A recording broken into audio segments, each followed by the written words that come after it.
सुप्रभात बच्चों, आशा है आप लोग स्वस्थ होंगे और खुश होंगे। हिंदी के ऑनलाइन कक्षा में एक बार फिर से आपका बहुत स्वागत है। आज हम लोग पाठ 6 तोते के शिष्य कविता का पुस्तकीय अभ्यास पूरा करेंगे। बच्चों, पिछले दोनों वीडियो में आप लोगों को कविता वाचन, कठिन शब्दों के अर्थ कराया गया था और पठित काव्यांश भी कराया गया था। उम्मीद है आप सभी ने उसे पूरा कर लिया होगा। चलिए, अब बारी है पुस्तक के अभ्यास की। अब हम लोग पुस्तक के अभ्यास की ओर चलते हैं और उसे समझने का प्रयास करते हैं और पुस्तक के अभ्यास हम लोग अपनी पुस्तक में ही पूरा करेंगे।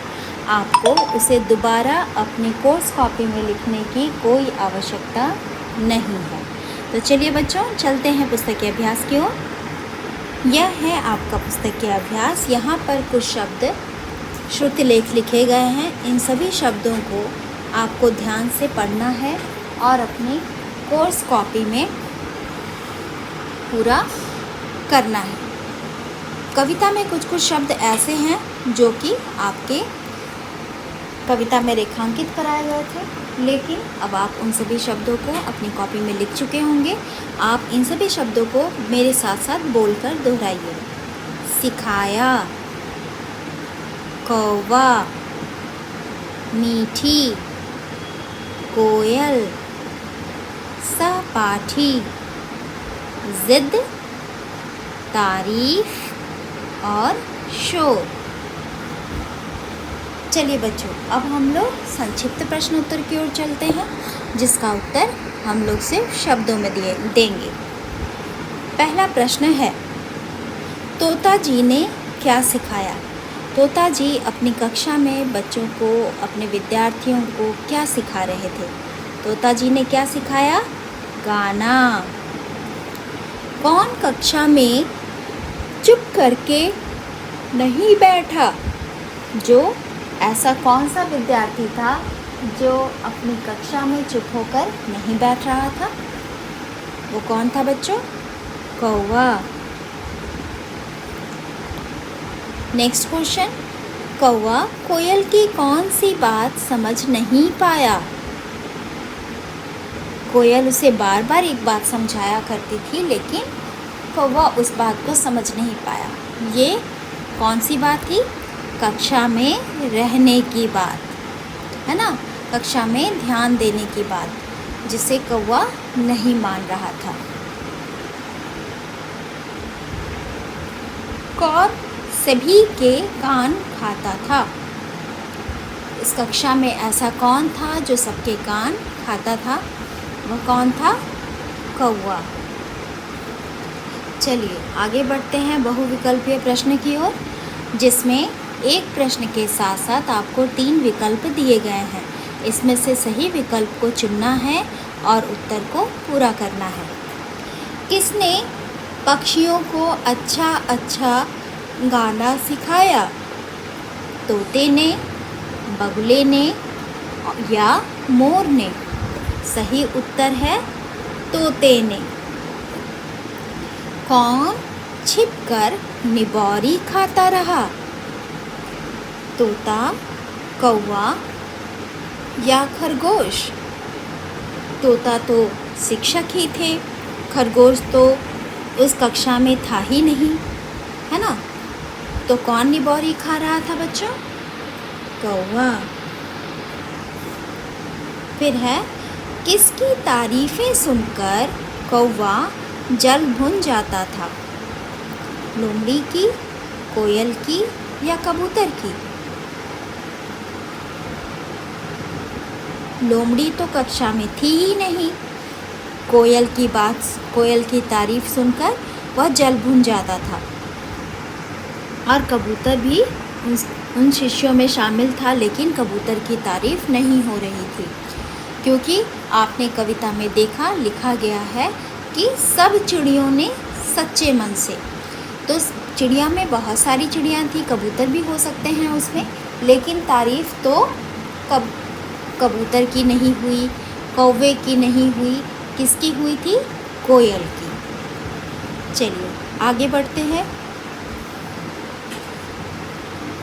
नीचे दिए गए प्रश्नों के उत्तर लिखें। प्रश्न है, सब चिड़ियों ने तोता जी का कहना कैसे माना? तो उत्तर है सब चिड़ियों ने सच्चे मन से। तोता जी का कहना कैसे माना था? सभी ने सच्चे मन से तोता जी का कहना माना। आगे बढ़ते हैं। कौआ पेड़ों पर छिपकर क्या करता रहा? उत्तर है कौआ पेड़ों के पीछे छिपकर निबौरी खाता रहा। बच्चों, निबौरी किसे कहते हैं? नीम के पेड़ में फल लगते हैं, उन्हें निबौरी कहा जाता है। आगे बढ़ते हैं। कोयल की कुहू कुहू से बेहतर कौवे को क्या लगा? कोयल की कुहू कुहू से बेहतर कौवे को अपना काँव काँव लगा। ठीक है, वो हमेशा क्या करता था? काँव काँव करता रहता था। सहपाठी की जिद से हारी कोयल क्या करती रही? सहपाठी की जिद से हारी कोयल छिपकर गाना गाती थी, क्योंकि कौवा तो कभी भी गाने पर ध्यान दिया ही नहीं करता था। कौवा क्यों जल भुन जाता था? कोयल की तारीफें सुनकर कौवा जल भुन जाता था। आगे बढ़ते हैं। प्रश्न संख्या 2 में दिया गया है, कविता की पंक्तियाँ पूरी करें। तोता जी ने खूब सिखाया अच्छा अच्छा गाना, सब चिड़ियों ने सच्चे मन से कहना उसका माना। फिर है सहपाठी की जिद से हारी। सॉरी बच्चों, यहाँ पे आ की मात्रा नहीं होगी, गलती से लिखा गया है। होगा सहपाठी की जिद से हारी कोयल छिपकर गाती, अपनी मीठी तान सुनाकर सबका मन हर्षाती। अब आप यह बताइए कि कौवे ने अगर तोते से मीठा गाना सीख लिया होता तो सभी की उसके बारे में क्या सोच होती? आपने देखा होगा आपके घर के पास भी अगर कौवा काँव काँव करता है तो आपको उसकी बोली बहुत ही कर्कश लगती है ना? आप थोड़ी ही देर में उसकी बोली से परेशान होने लग जाते हैं। आपको ऐसा लगता है कि कौवा जल्दी से यहाँ से उड़कर चला जाए। लेकिन अगर कौवे ने भी कोयल की तरह अच्छे से गाना सीख लिया होता, वह भी अपनी सुरीली तान में गाया करता, तो आप क्या करते? मुझे लगता है आप भी कोयल की जितनी मीठी आवाज़ तो नहीं सुन पाते, लेकिन उसकी कर्कश ध्वनि में थोड़ा बहुत मीठापन आप सुन पाते, क्योंकि सभी मनुष्यों की या सभी पक्षियों की आवाज़ें जो है वो एक जैसी नहीं होती हैं।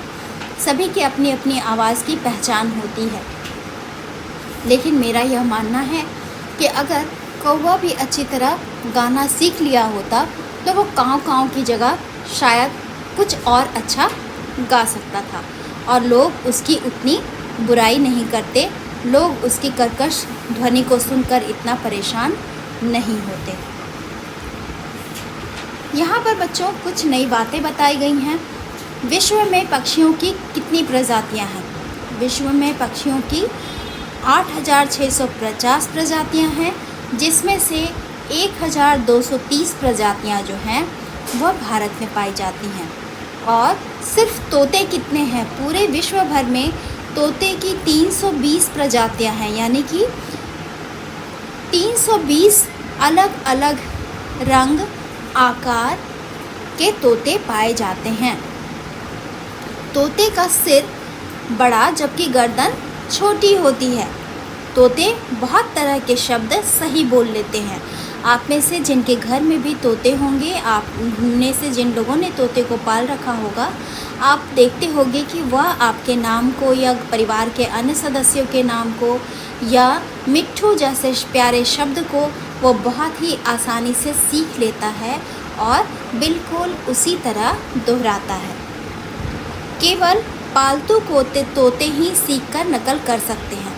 बिल्कुल सही बात है।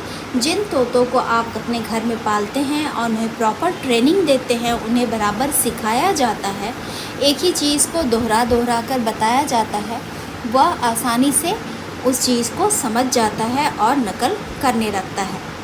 पर जो तोते जो हैं वह जंगल में पाए जाते हैं, पहाड़ों पर पाए जाते हैं, वही तोते को प्रॉपर ट्रेनिंग नहीं मिली होती, उन्हें अच्छी तरह सिखाया नहीं गया होता है, तो वह अपनी आवाज़ में ही सिर्फ बोलते हैं, वह मनुष्यों की तरह आवाज़ की नकल नहीं कर पाते।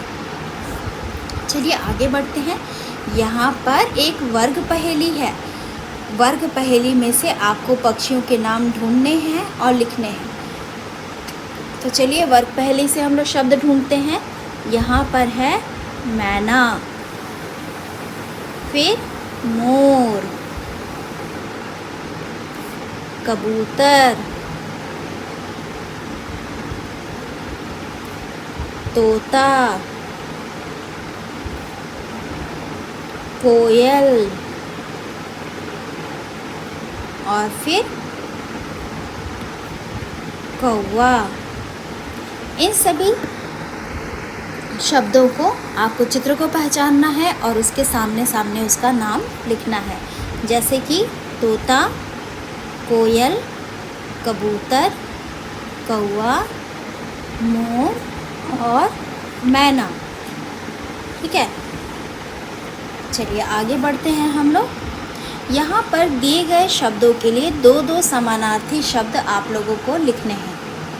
पक्षी को खग और विहग भी कहते हैं। पेड़ को वृक्ष और विटप भी कहा जाता है। बादल को मेघ और घन भी कहते हैं। नदी को सरिता और प्रवाहिनी भी कहा जाता है। अनेक शब्दों के लिए एक शब्द है। जो साथ पढ़ता है उसे सहपाठी कहते हैं। जो शिक्षा देते हैं उन्हें शिक्षक कहा जाता है। प्रश्न संख्या 3 में है, अनेक शब्दों के लिए एक शब्द लिखें। जो मिठाई बनाता है वह हलवाई, जो कपड़े धोता है वह धोबी, जो गाना गाता है वह गायक, जो नृत्य करती है नर्तकी, जो विद्या प्राप्त करता है उसे विद्यार्थी कहते हैं। आगे बढ़ते हैं बच्चों। यहाँ पर पढ़ो, समझो और करो, सेम उसी शब्द को आपको दोहराना है। अच्छा अच्छा, अच्छा अच्छा, क्या तुमने इस काम को पूरा कर लिया? तो इस तरह से हम लोग कई बार एक ही शब्द को दोहराते हुए वाक्य में प्रयोग करते हैं। जैसे कोयल कुहू कुहू कर गाती है ना, यानी कुहू कुहू 2 बार प्रयोग किया जाता है। घर घर, यह तो घर घर की कहानी है, इसलिए घर और घर। कौवा कुट कुट कर निबौरी खाता था। कुट कुट शब्द दोनों एक साथ प्रयोग करते हैं। आप लोगों को पहले भी मैंने समझाया है बेटा कि जिन 2 शब्दों का प्रयोग हम लोग एक साथ किया करते हैं उसे युग्म शब्द कहा जाता है। कौवा काँव काँव कर रहा है। काँव काँव, ये दोनों शब्द का प्रयोग एक साथ किया गया है। पास पास, है ना, पास पास में हम दोनों मित्रों के घर पास पास ही हैं। ऐसे शब्दों को हम लोग क्या कहते हैं बेटा? शब्द युग्म कहते हैं। तो जब हम लोग वाक्य प्रयोग करते हैं तो इन दोनों शब्दों का प्रयोग एक साथ किया जाता है। यहाँ पर आप लोगों को एक एक्टिविटी भी समझा दे रही हूँ। यहाँ पर आप लोग को एक परियोजना कार्य है जो एक्टिविटी कॉपी में आपको पूरा करना है चार्ट पेपर पर। तो यहाँ चार्ट पेपर की जगह यहाँ चार्ट पेपर का प्रयोग नहीं करना है, यहाँ पर आपको अपनी एक्टिविटी कॉपी का प्रयोग करना है। एक्टिविटी कॉपी में क्या करना है? पक्षियों पर आधारित कोई भी चित्र चिपका करके, जितने भी पक्षी हैं पक्षियों पर आधारित कोई भी पक्षी का आप चित्र चिपका सकते हैं और उस पर एक कविता आपको लिखनी है। एक सुंदर सी कविता आप लिख सकते हैं। तो पक्षी का चित्र अगर आपको चिपकाना है तो आप चिपका भी सकते हैं। अगर आप बनाना चाहते हो तो अपनी कॉपी में ड्रॉ करके उसे आप कलर भी कर सकते हो, उसमें आप रंग भी भर सकते हो और साथ ही आपको कविता भी लिखनी है। तो ये सारे कार्य मैं आप लोगों को एक्टिविटी वर्क में दे दूँगी। आप लोग अपने पुस्तकीय अभ्यास को अपने पुस्तक में ही पूरा करेंगे। कुछ बच्चों ने कॉपी चेक करते समय मैंने देखा कि कुछ बच्चों ने पुस्तकीय अभ्यास को अपनी कॉपी में लिखा है। तो बच्चों, मैं ये फिर से आप सभी को समझा दे रही हूँ कि पुस्तकीय अभ्यास सिर्फ पुस्तक में ही पूरा करना है, उसे कॉपी में नहीं लिखना है। तो आप लोग अपने पुस्तकीय अभ्यास को अपने पुस्तक में पूरा कीजिए। स्वस्थ रहिए और खुश रहिए।